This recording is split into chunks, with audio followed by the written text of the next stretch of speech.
Sa iba niya balita, warehouse naman sa motor pool sa Negros Occidental Provincial Government ginransak.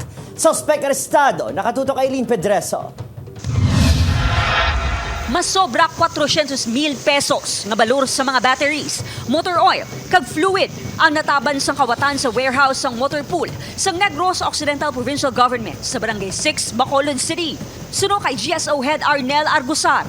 Magapatigayon kun tani isang inventory ang opisina sang natukiban nga may buho na ang likod nga bahin sang warehouse. Dito na nakumpirma nga ginkawatan ang warehouse bangod na ibanan ang stock ng mga battery sa sulod. Primero ang buo, kamay lang mo. Doon sa balaka lublaks, kapiti nila itong lublaks.